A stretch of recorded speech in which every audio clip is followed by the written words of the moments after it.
안녕하세요. 세계경제 동향과 다음주 전망을 전해드리는 세계경제 주간 전망 시간입니다.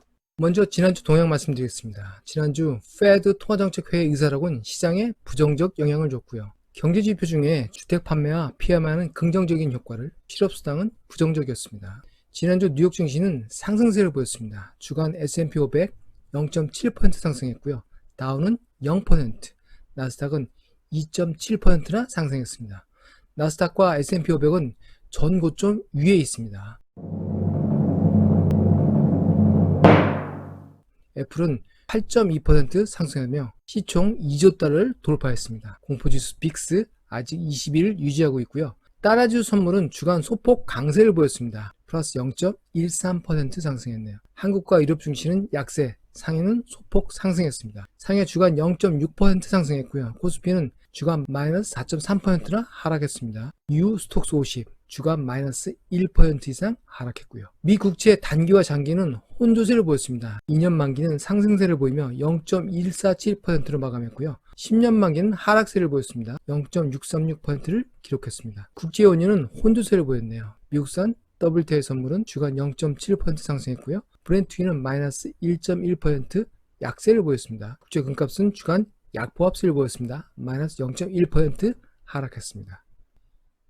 다음 주 이슈입니다. 로이터의 월스트리트 위크 어헤드와 테이크 5를 참조합니다. 먼저 인플레이션에 머리 아픈 페드입니다. 지난주 연준 통화정책 의사록 해석을 놓고 증시가 동요를 보였습니다. 금주는 연준 의장의 직접적인 경기 전망을 들을 페드의 연례 심포지움 미팅이 예정되어 있는데요. 이 자리에서 인플레이션에 대한 페드의 입장이 주목됩니다.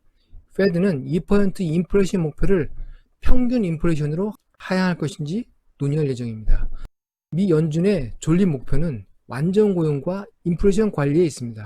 코로나19의 경제 충격 대비를 위한 초저금리, 무제한 통화 공급 후에 경제 회복은 아직 멀지만 주식시장은 전 고점을 뛰어넘었습니다. 전 세계 9조 달러 중앙은행의 통화 공급이 있었고요. 이에 따라서 인플레이션 해지와 달러 약세로 국제 금값은 올해 28%를 상승했습니다. 10년 미국채 금리는 연중 최저치로 떨어졌고요. 인플레이션이 조정된 실질금리는 마이너스 1.1%로 추정되고 있습니다.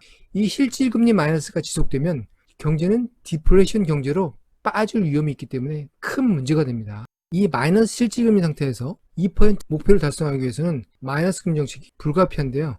이를 막기 위해서 인플레이션 목표를 평균치로 하향 조정한다는 것입니다. 인플레이션 상승과 코로나19 추가 악화가 만약에 겹칠 경우에는 페드의 손발이 꽁꽁 묶일 것입니다. 이럴 경우에는 세계 금융시장에는 큰 충격이 올 것으로 예상됩니다. 페드는 시장 보호를 위한 제롬 파월의 풋옵션, 파월 풋을 더 이상 내기가 어렵다는 것이죠. 두 번째는 달러의 방향에 대해서 시장이 주목하기 시작했습니다.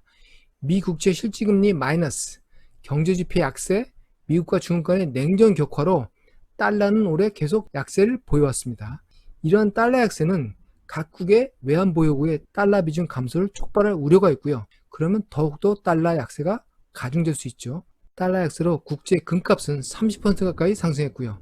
코로나19 확산과 추가적 재정 지원이 있을 경우에 8월 중 달러의 변동성이 커질 것으로 예상됩니다. 마지막으로 뉴욕 증시는 물론 세계 증시가 성장주에서 가치주로 순환매가 일어날 것인지 시장이 주목하고 있습니다. 주식시장의 상품 판매자, 셀사이드의 애널리스트 중심으로 가치주의 가격 회복 전망이 나오고 있는데요. 금융위기 이후에 러셀 3000의 성장주와 가치주 격차가 220% 이상 벌어지고 있습니다.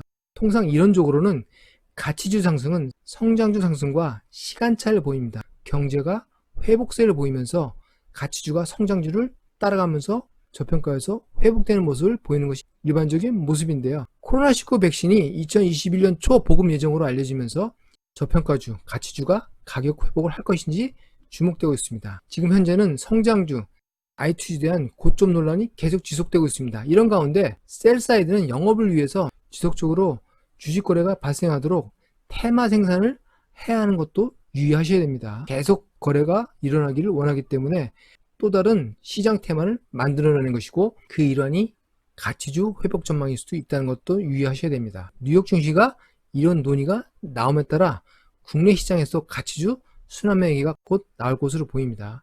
지켜보시죠. 이상 키워드 중심으로 세계 경제를 해설해드리는 주간 세계경제 전망이었습니다. 코로나19 확산세가 국내에서 심상치 않습니다. 건강에 유의하시기 바랍니다. 감사합니다.